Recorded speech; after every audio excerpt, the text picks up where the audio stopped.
Hello everyone, कैसे हैं आप सभी। आप सबका स्वागत है हमारे इस CW सर क्लासेस में। यूट्यूब का ये क्लासेस और प्लस CW सर ऐप, हमारा ऑफिशियल ऐप पे भी क्लास चलता है। हमारे पास मैक्सिमम बच्चे जो खास करके इंग्लिश मीडियम बैकग्राउंड से आते हैं, यानी जो CBSE से पढ़ाई किए हुए हैं, उनके पास का जो सबसे बड़ा चीज होता है क्या कि वो 5 सब्जेक्ट में 3 सब्जेक्ट में, सीधे पॉइंट पे ही आता हूँ, तो 5 सब्जेक्ट में सर क्या होता है कि वो 3 सब्जेक्ट वो लोग पढ़ के आते हैं, वो पढ़ना चाहते हैं, like accountancy, economics and business study. और जो बच्चे EPS लेते हैं, इंटरप्रेन्योरशिप, वो लोग क्या करते हैं, अपने इकोनॉमिक्स को साइड करके और बिजनेस स्टडी ले लेते हैं। ऐसा ही होता है। लेकिन मैं उनसे बोलता हूं कि देखो, अगर आप बहुत अच्छे मार्क्स लाना चाहते हो, इवन आप टॉपर के लिस्ट में शामिल होना चाहते हो, तो आपके लिए ये ठीक अकाउंटेंसी जितना इंपॉर्टेंस रखता है, उतना ही इंपॉर्टेंस इंग्लिश एंड हिंदी भी रखता है।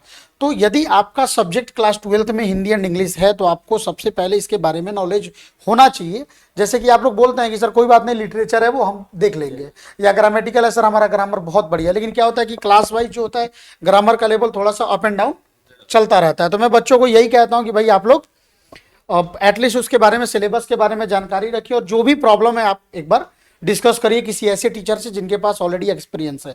हमारे बहुत ही पुराने मित्र हैं हमारे नीरज सर, जो ऑलरेडी हमारा जो पुराना ब्रांच है जो हमारे छपवा में ऑलरेडी एग्जिस्ट करता है, वहाँ पे इन लोगों ने ऑलरेडी अपना सर्विस प्रोवाइड भी किया हुआ था बच्चों को।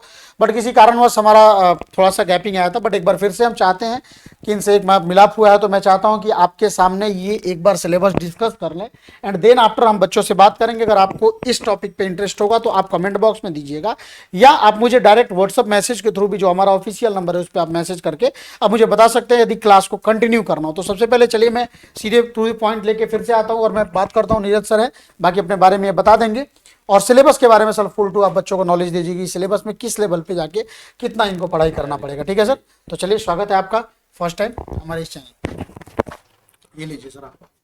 थैंक यू सर, आपने मुझे ये अपॉर्चुनिटी दिया। This is me Neeraj Tiwari sir, आपके इंग्लिश मेंटोर। और मैं सर से भी काफ़ी पहले जुड़ा था, बीच में कुछ सेपरेशन हुआ और आज हम लोग फिर से एक बार मौका मिला है एक साथ जुड़ने का।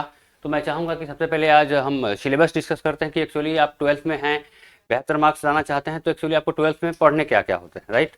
तो हमारे पास जो इंग्लिश 100 मार्क्स का है, जो आपको 12th में पढ़ने होते हैं,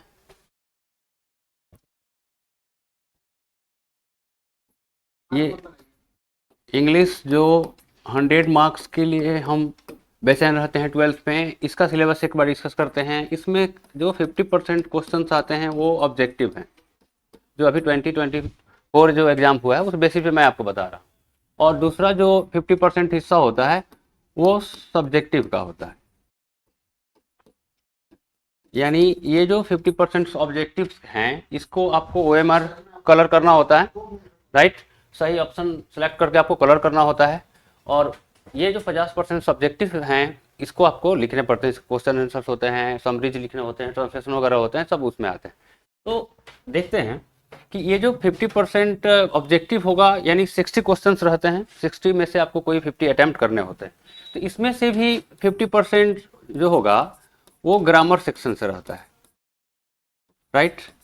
और ये 50% जो होता है वो हमारे पास रेनबो सेकंड, जो 12th में पढ़नी होती है बच्चों को, रेनबो सेकंड एक बुक है, और एक बुक है story of English, story of English. ये 2 बुक्स जो है वो हमें पढ़ने होते हैं। तो इसके लिए आपको बता दूं, सबसे पहले बुक की बात करी जाए तो आपको प्रोज सेक्शन के 10 चैप्टर्स पढ़ने होते हैं, और पोएट्री सेक्शन के 11 चैप्टर पढ़ने होते हैं। साथ ही साथ जो स्टोरी ऑफ इंग्लिश है इसके भी 6 चैप्टर्स आपको पढ़ने पड़ते हैं, राइट। ग्रामर की बात करी जाए तो देखो बाबू, अब 12th लेवल में आप हो तो आपको लगभग ग्रामर का हाई लेवल नॉलेज होना चाहिए। पार्ट्स ऑफ स्पीच तो एकदम कन्फर्म है, आपको तो आना ही चाहिए। इसके अलावा बहुत सारी ऐसी चीज़ें हैं जो आपको 12th लेवल तक पढ़ने पड़ते हैं, जिससे क्या होता है कि जब आप 12th के बाद कंपटीशन लेवल में जाओ तो आपके लिए इंग्लिश एकदम ईजी हो जाता है। तो ठीक है, थोड़ा सा एक बार इस पर ग्रामर पे भी हम चर्चा करते हैं। आपको बेसिकली वो सिंगुलर प्लूरल का जो नॉलेज तो होना ही चाहिए आपको, सिंगुलर प्लूरल ये आना चाहिए अच्छे से।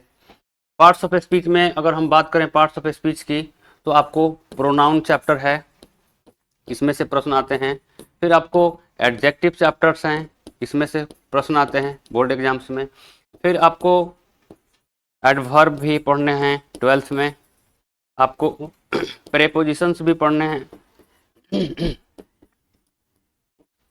और एक चीज आपको कंजंक्शन, जब आप सेंटेंस कॉम्बिनेशन पढ़ेंगे तो उसमें आपको कंजंक्शन की भी नॉलेज होनी चाहिए, और जब प्रोनाउन पढ़ेंगे तो आपको रिलेटिव प्रोनाउन की भी जरूरत पड़ती है। मैंने एक साथ इसको लिखा, कंजंक्शन एंड रिलेटिव प्रोनाउन, इस मायने में क्योंकि ये दोनों जोड़ने का ही काम करते हैं। तो कंजंक्शन भी जोड़ने का काम करता है सेंटेंस को, और रिलेटिव प्रोनाउन भी जोड़ने का काम करता है, इसलिए मैंने इसको एक अलग टर्म में लिखा। उसके बाद आप आ जाओ थोड़ा सा एडवांस लेवल में आ जाओ, तो आपको टाइम एंड टेंस आपको पढ़ने होते हैं।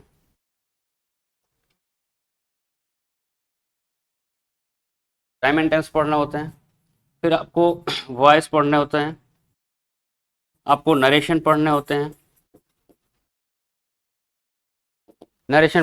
हैं, इसके अलावा मैं थोड़ा सा ऊपर इसको स्लाइड करता हूँ।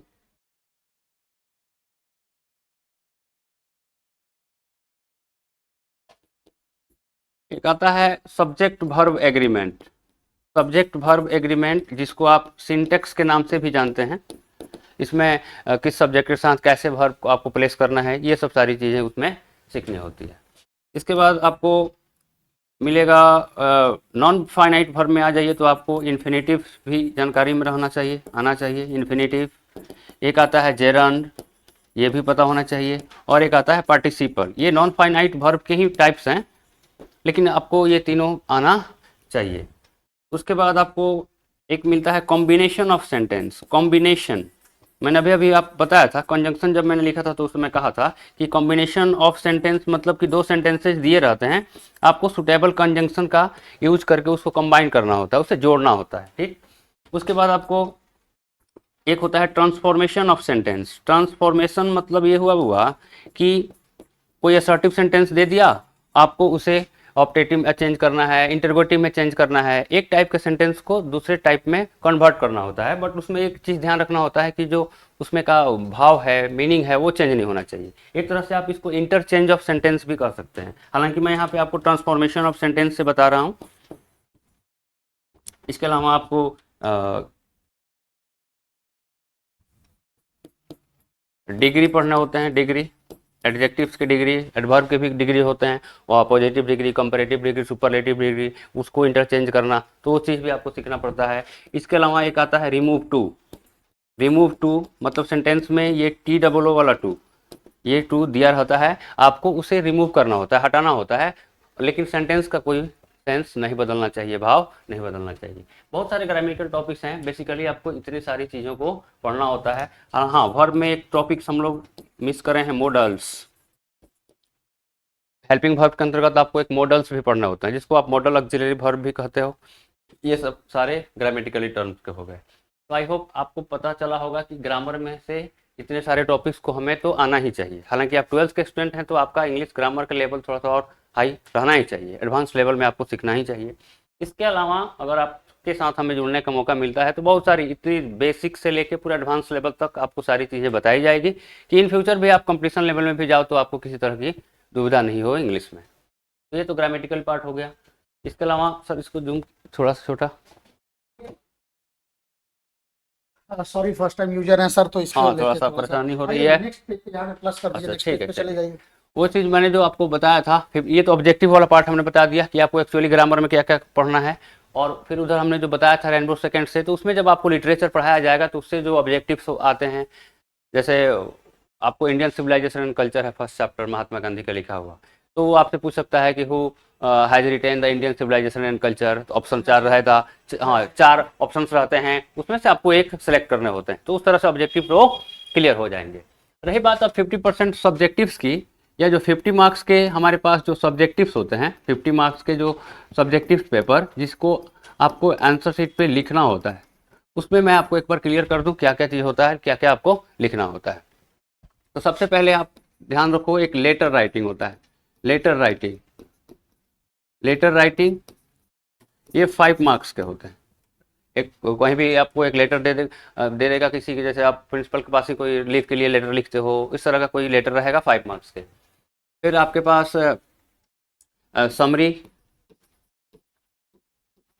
समरी आपको पूछता है 5 मार्क्स के। आपके पास ट्रांसलेशन रहते हैं 5 मार्क्स के। आपके पास एसेज हैं, ये आपको पूछता है 8 मार्क्स का।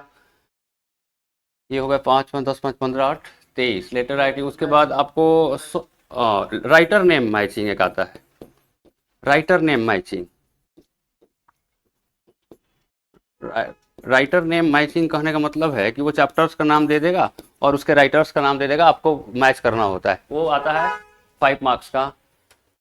और उसके बाद आपको very short question, very short answer type जो क्वेश्चंस होते हैं, very short answer type questions जो होते हैं वो आते हैं 5 क्वेश्चंस 10 मार्क्स के। और एक आते हैं long answer type questions. Long answer type जो क्वेश्चंस होते हैं, लॉन्ग आंसर टाइप क्वेश्चन वो आते हैं 8 मार्क्स के, जिसमें से 4 मार्क्स प्रोज का रहेगा और 4 मार्क्स पोएट्री सेक्शन से रहेगा।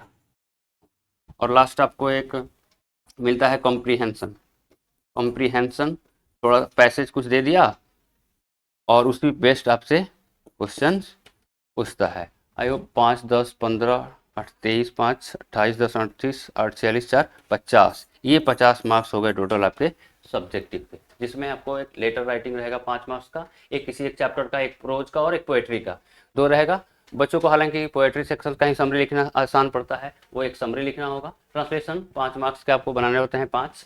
ऐसे कोई रहेगा जैसे पिकनिक, कोई भी टॉपिक दे सकता है, समर वेकेशन या माय फेवरेट क्रिकेटर, जो भी हो, आप एक ऐसे का टॉपिक रहता है उस पर आपको लिखने होते हैं 8 मार्क्स के। राइटर नेम मैचिंग मैंने बताया, ऑथर नेम मैचिंग करना होता है चैप्टर्स नेम के साथ, वो 5 मार्क्स का है। वेरी शॉर्ट क्वेश्चन जो होते हैं वो 5 क्वेश्चन 2 मार्क्स के, वो 10 मार्क्स के हो गए। और लॉन्ग आंसर टाइप जो क्वेश्चन हैं वो 8 मार्क्स के होते हैं, जिसमें से 4 प्रोज से और 4 पोएट्री से। और लास्ट ये कॉम्प्रीहेंशन, जिसमें आपको कुछ छोटी सी ऊपर स्टोरी दे रखी है, उसी बेस्ट पे आपसे क्वेश्चंस पूछता है। तो ये 50 हो गए सब्जेक्टिव और 50 मैंने उधर बताया ऑब्जेक्टिव। इस तरह से आपके 100 मार्क्स के सिलेबस क्लियर हो गए। तो हमें इन सारी चीज़ों को कवर करना होता है जिससे कि हमारा रिजल्ट बेहतर हो सके। कब से स्टार्ट, कब से कितने दिन का ये ड्यूरेशन लग जाता है लगभग? ड्यूरेशन देखिए, अगर आप थोड़ा सा कोऑपरेट करें तो 8-9 मंथ्स तो है, क्योंकि आपको हाँ, तो वो परीक्षा के पॉइंट ऑफ व्यू से नहीं सर। अगर आपको लाइफ बिल्डअप करना है with concept with notes material, सारे चीज़ आपको यहाँ मिलेंगे और आप इंग्लिश में बेहतरीन हो जाओगे। केवल अपना बुक सब है, धीरे धीरे आपको सब चीज़ पता चलेगा। मैं क्लास में भी एक बार क्लियर कर दूंगा, अपना बुक में मैं प्रैक्टिस देखिए सबसे ज़्यादा फायदा बच्चों को कब होता है, जब ये सारे मटेरियल्स को अच्छे से रीड कर लिए, उसके बाद जो प्रैक्टिस सेट वाला बुक है पिछले 20 साल का क्वेश्चन आंसर्स ऑब्जेक्टिव से लेकर हर चीज़ बच्चे से प्रैक्टिस कराया जाता है। और जब बच्चे क्लासरूम में बना लें तो समझ में आ गया कि हम बच्चों को बेनिफिट है। ऐप पे भी चलेगा? हाँ बिल्कुल सर, ऐप पे भी अवेलेबल रहेगा। ऐप पे सर फीस मतलब बहुत ज़्यादा रहेगा या मतलब मिनिमम फीस रहेगा जो सबकी भलाई वाली बात है सर, सबका कल्याण वाली बात हो। मिनिमम फीस में अगर बच्चे ज़्यादा लाभान्वित हो तो ये मेरे लिए प्राउड होगा सर।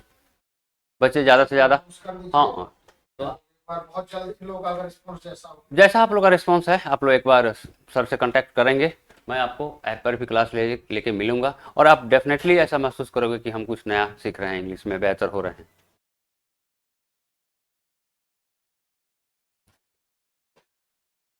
बाकी सर थोड़ा सा गाइड कर देंगे आप। Thank you so much sir, हाँ आपको ये सब चीज़ें बताने के लिए। तो अभी आप सिलेबस के बारे में जाने, सॉरी सर फर्स्ट टाइम है अभी यहाँ पे, तो इसलिए थोड़ा सा तो कोई बात नहीं, आप लोग नॉलेज से मतलब है, बाकी क्या है विदाउट प्रैक्टिस फर्स्ट टाइम मिले, मतलब यहाँ पे बहुत दिनों बाद हमारा मिलना जुलना हुआ, तो मैंने सोचा चलिए सर अब आप आए हैं तो इसी बहाने बच्चों को कुछ आप क्या करिए कि इसके रिलेटेड जो भी हमारे पास जो नॉलेज होना चाहिए बच्चों के पास, ये सारा का सारा आप दे पाए। तो सर ने आपको जो बताया, आपको पूरा फुल सिलेबस के बारे में इन्होंने बताया, तो आपको ये तैयारी करने के लिए मैंने ही क्वेश्चन रेज कर रहा था, मैं सामने से फ्रंट पे बैठ के, तो मैंने सर से पूछा कि सर कैसे तैयारी करने के लिए, तो इन्होंने बताया भी कि अगर कॉन्सेप्ट वाइज यदि आप पढ़ना चाहते हैं कि सिर्फ ऐसा कि भाई आपको इसके साथ साथ इन फ्यूचर भी आप बहुत ज्यादा बेनिफिट इसका कंज्यूम कर सके, एंड आप अपने आने वाले नेक्स्ट फ्यूचर में भी आप जैसे कि जनरल कंपटीशन एंड ऑल या क्या कहते हैं प्रैक्टिकल लाइफ में भी आप इसका बेनिफिट कंज्यूम करना चाहते हैं, देन इन दैट केस आपको क्या करना पड़ेगा। ये वो पॉइंट्स हैं जो पॉइंट्स आपके बेसिक को बहुत स्ट्रांग करते हैं, है कि नहीं है। तो इन सब चीजों के लिए सर ने आपको बताया, पूरा का पूरा बताया कि 50% सब्जेक्टिव, तो सब्जेक्टिव में क्या आता है इसके लिए सर ने आपको यहाँ पे पूरा दिखाया हुआ था। और ऑब्जेक्टिव के बारे में बात किया था, तो ऑब्जेक्टिव में थोड़ा आपको देखिए क्या होता है ना, कहते हैं लोग कि ऑब्जेक्टिव बहुत ईजी होता है, नहीं बच्चों, ये ऑब्जेक्टिव सिर्फ कहने के लिए ईजी होता है। सबसे ज्यादा कॉन्सेप्चुअल नॉलेज की अगर मैं बात करूं तो वो सिर्फ और सिर्फ यही पे आता है सबसे ज्यादा। तो चलिए मिलते हैं, हम आपसे डिसाइड करके, आपसे बातें करके हम डिसाइड करेंगे, एंड देन हम देखेंगे कैसे इसको क्या करना है, ठीक है। तो आप लोग बताइएगा यदि आपको कंटिन्यू सिलेबस करना है, तो मिलते हैं बहुत जल्द अपने इसी यूट्यूब चैनल और प्लस CW सर ऐप पे, ठीक है बच्चों। तब तक के लिए जय हिंद जय भारत, ठीक है सर, थैंक यू।